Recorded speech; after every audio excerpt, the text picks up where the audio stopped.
a MotoGP legend with over 30 race wins to his name, and now a key architect in KTM Racing's progress. I have none other than Dani Pedrosa joining me today. Thank you so much, Dani, for taking out the time. Hello, thank you. First of all, great to have you in India. How has it been so far? So far, good. Still short time here, and looking forward to the next days to see more about India because it's my very first time. So looking forward. Right, and you're here for the KTM Cup. You're going to be interacting with the participants. I want to understand how important are initiatives like this when it comes to building, a robust racing system in India. In the past, you've spoken about the Activa Cup and how important of a role it played in your junior career. Exactly. So you know where I come from, where how my racing career started, and that's why I support a lot of these ideas, and especially in India where they know still a little only about MotoGP, and but there are some kids where are willing to be one day riders, and that's why I like to interact with them and see how they train, how they ride, and hopefully give hopes to their dreams. Right. And there is renewed interest in bringing MotoGP back to India. Carol Abraham's working on the project. I want to understand what really needs to happen to make the Indian GP a successful long-term part of the MotoGP calendar. I would say that one clear success key would be to have an Indian GP for some years in a row, because that would be important for the new generation to settle in, to watch this sport, to see it live, to see it close, and start enjoying. Because if you do only a one time thing or two time, it doesn't have time to set in the culture. Yeah, yeah. And we've seen circuits come and go in MotoGP. What would you say separates the ones that survive from the ones that don't? It's a hard question for me because I'm not so much into the management of the sport. But I would say there are two things. One is the business, and the second thing is the attendance, the public attendance. When one track is packed, so it's full of people watching it all over the weekend, I think it's hard to take it off the calendar. So and to make a good event, it's not only about racing, but also, for instance, I say this because I know that the Spanish fans are very in love with MotoGP. For them, it's following their favorite rider or favorite bike or team, but also having a good weekend with friends and having good food around the weekend, and doing some kind of escape event. So they escape, they go, they do this event this weekend, but at the same time they are watching their legends or their favorite riders having a race. So it's a whole thing together. Yeah. And coming to your incredible MotoGP career, over 100 podium finishes, 31 wins. Looking back, what are you most proud of? Not just in terms of results, but just your overall journey. I would say I'm proud of being able to be fast on a MotoGP bike, because initially I wasn't sure that I can ride this type of big bikes, because I'm built small, so I never imagined myself riding big bikes. But then I was offered the opportunity to, and I think I did quite good to be in an area where also other legends were racing. So that I would say this is my biggest achievement, to be able to ride MotoGP fast. Right. And looking back, is there any season where you look back at it and you think, yes, that was me at my peak as a rider? Yes, I think 2012, 2013, this was one of my best moments, because I didn't have too many injuries, and I was performing quite good. The bike also at the time was performing good. So prior to that, I did amazing as well, but I was very young, or a bit too young, and also I had injuries. And after that period, also I had too many injuries, and I think that's why I chose this period. Right. And you've raced shoulder to shoulder with some legends of the sport: Rossi, Lorenzo, Marquez, Stoner. Fans call you guys the Fantastic Five. What unique strengths would you say each one of them had as a rider, as a racer? I liked Casey Stoner a lot because he made difficult situations uh, unbelievably successful. So when we had all very rough days on the bike because weather conditions, because the track was almost unrideable, he was able to win easy. So this was something I missed to have. For Rossi, I think what I would have had from, if I could choose from him, was how he handled the media and the fans. I think this was one of his greatest strengths.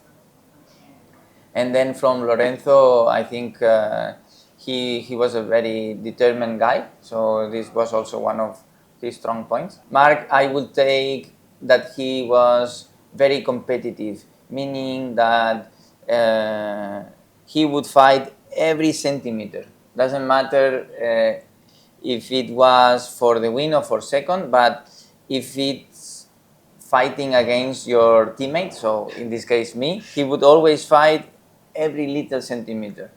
Maybe with some other riders he fight less, but with the teammate he always wanted to be, even if it's a little bit, on top. Right. And who did you enjoy competing against the most? I did enjoy competing against Casey because he was always very clean rider.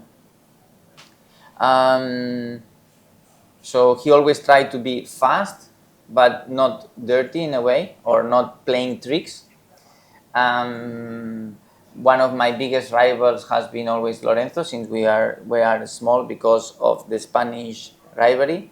So I enjoy all of them because all of them make me grow in a bit. Because, like I said, I missed what Rossi had, I missed what Casey had, but in a certain way, when I realized those things, I always try to improve these areas, and they made me realize my weakness and work towards that. Right. And since then, you've taken on a test and development role with KTM. I want to understand how different is the mindset of a test rider compared to a full-time Grand Prix racer. It's The mindset is totally different because on a racing mood you have to be you are very picky. Okay, you don't accept things that are not working, and you just work for the result. You have a high pressure on you to deliver results, and then you are very picky and you have to be super focused on your mission. Yeah. And then try to not be disturbed by the noise, by what everyone wants, what other people needs. You have to be selfish in this regard. So when you turn into a testing rider role, it's almost the opposite. You have to open a lot your vision, try to not be selfish, be picky because you have to choose very well what parts are working and what not. But you also have to be super patient. You have to understand timings of production, timings of analyzing the data, how to make the new material or how to make the new piece of the bike, and then try and understanding that maybe the first try is not going to work, and then be positive, or always take the positive wording into things in order to promote people to keep working on the idea, not to self damage their intention. And yeah, it's a very opposite, I would say, type of mentality. And do you have any examples of, say, feedback you've given that's translated into performance gains on the bike? Plenty.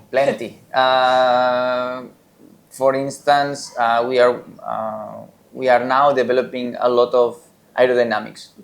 Okay, so aerodynamics is a new topic in MotoGP, but we don't have a lot of experience on how we have experience on what Formula One did, but not applied to MotoGP, because Formula One car is very it's flat and it's moving this way, but MotoGP is moving this way, that way, and also this way. Right. Plus, you have to do it with your force, with your arms. So when we introduce aerodynamics, then the amount of power that you need to be handling the bike is much more. So the technicians start to look at the aerodynamics and say, okay, these are the perfect numbers that we are looking for to gain speed. But when we try on track, it's not like the computer is saying, because you get tired, because your arms cannot make the force needed to achieve these numbers, and also because at certain speed you need to take quick decisions, and with this aerodynamics you have to anticipate a lot the decisions, so you cannot make quick change. So then talking a lot, but I'm telling you 1, 2, 3, 4 years in a row, talking about this topic with the department, trying to achieve something in common, something that is liking the numbers, but also that it can fit on the rider. And so far we are now learning that we have to listen to the riders more and trying to match what the numbers are saying. So it's not only one side discussion. It's about complementing. Got it. And you've spent your entire racing career without ride height devices. And since then, you've played a really important role in developing these devices for the KTM RC16. So just wanted to understand, what effect do they have on the bikes? What is it like to ride with them versus without them? So yes, the rear height device is basically is a tool that allow you in the exit of the corner to have less wheelie. Well, the bikes are very powerful, so when you exit the corner, the bike wants to wheelie, and when the bike wants to wheelie, you have to close throttle to not fall back. So when you close throttle, you don't have enough speed and you lose acceleration, lap time. Basically, with this system, you can avoid the wheelie somehow. You can avoid the wheelie on most cases. So this give you the chance to allow you to use more power in the exit of the corner, but also to not hesitate and also make every lap make the same. So every time you exit, you make exactly the same acceleration, because sometimes without it, and you have a wheelie, some laps you will have a lot of wheelie, and some laps a lot less. So some laps are faster than others. Personally, I like without, because then you have this more difficulty to make every lap the same. And actually, one of my strong points, I was able to do more or less every time the same. So other riders struggle more, and some laps they will have a perfect exit, and some laps a disaster exit. And that's where I think it's interesting for the public to see this difference, and also in racing to create windows of overtakes. You mentioned you had a smaller build when you first came to MotoGP. Now, that could be an advantage when going down the straights, but it could also be a disadvantage when going through the corners. So, do you think there's a case to be made for a combined bike plus rider weight limited MotoGP? No, I don't think combined weight from MotoGP and rider it's good, because actually the smaller rider has more trouble to manage the bike, because the bike is very heavy, the speeds are very high, and when you are small you don't have much power, and also leverage. Your bone is much shorter, so you cannot push the bike in the same way. So bigger guys, even if they are a bit heavier, they have more control of the bike. And next year, we're going to see some big changes in MotoGP, the 850cc bikes, plenty of new rule changes coming in. How do you see this impacting the racing?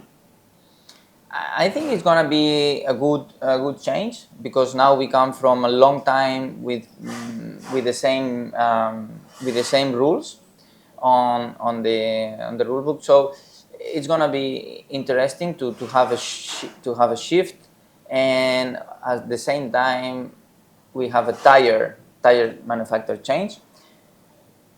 I think that's gonna be the biggest change. Of course, less power on the bike and less aerodynamics and rear height device and so on is gonna be implemented, and that's gonna change the championship a bit. But the biggest change is the tires, because some riders have a riding style more soft and some others more aggressive. So depending how these tires are, some riding style will suit immediately to these tires and some other not. So these riders will need time to understand and reshape their riding style to match the tire request, and that's gonna be a bit more bumpy in the first 2 years, I think. Well, and you've had experience when shifting from Bridgestone to Michelin tires. How difficult is it to get to grips with a change like this? When you have a riding style, and that it's not matching the tire, it's very difficult because you have an automatism. So every time you do the same and this way, and your brain thinks to do it in this way, and to change this is very complicated because when you are out on the track to perform, to actually make the pole position or to actually go at your maximum, you have to not think so much. So when you don't think, it comes out what you have learned before automatically. So to control this and tell to yourself all the time, no, don't do it this way, do the other way, because you know the tire is not working well, it's complicated because you don't go as fast as you can when you are thinking. When you don't think, you go very fast. But when you think, it's not natural. So it takes a lot of repetition and a lot of time to change a habit that for you was correct before, but now it's not. And you've also been testing the new Pirelli tires. What can we expect from them? So far, I cannot speak about the Pirelli tires because it's forbidden. But like I'm more or less telling you, I think we can expect some riders will adapt very well, and some riders will have a tough time. The same happens to the manufacturers. Some bikes will appreciate the change, and some bikes will have to work more to adapt. In a case like right now, where you have a very gifted world superbike rider who has come across to MotoGP, who is used to those Pirelli tires, with Pirelli coming to MotoGP, would you say that gives him a slight edge or advantage in any way? Well, I think for the case of Toprak, for example, this year he's gonna be learning the tires, and he's gonna be learning the class and and most of the tracks. So it's gonna be a bit of a struggle in terms of results, and probably next year is gonna turn over because he will be the one with most experience in the new tires. He will come back to his confidence that he got when he was winning in Superbike. So I think it will be at the beginning a big help for him because he knows how much to push, when to push, and where is the limit of the new tires. And can we expect any wildcard outings from you next year? For next year, 2027, we don't have the plan at the moment. I don't know for the fans if it will happen. For me, to be honest, I have 299 races, so I'm one race of being 300, which is a good record. But I am also turning older, so I don't know if it's going to happen or not at the moment. Let's make that 300, tick it off. When you have wildcard outings like Misano, where you had such impressive results, is there temptation at all to reconsider full-time racing? No, actually, you know when it's your time, and I had my great years, and I did this amazing result with the team, and was a great moment. But to come back full time, it's you have to be mentally, you have to be there, and for that you need to be exposed to the good and the bad things, because you can crash and you have to attend the media all the time, and there is a lot of pressure to deal with. So for this you need to be very, very sharp. And lastly, the 2026 season going on right now, it looks like it's shaping up to be Aprilia versus Ducati. Who do you think has the upper hand? At the moment, Bezzecchi has the upper hand. It's clearly showing. He's won the 2 Sunday races so far, and won the last 3 of last year. So he's on a streak. But seems like Mark at the moment is struggling with his condition or his setup on the bike, and he's not able to be that same strong as last year so far. I'm thinking that he will, but the start of the season has been a bit more complicated for him. Right, that's all from our side. Thank you so much for joining us, Dani. Okay, thank you.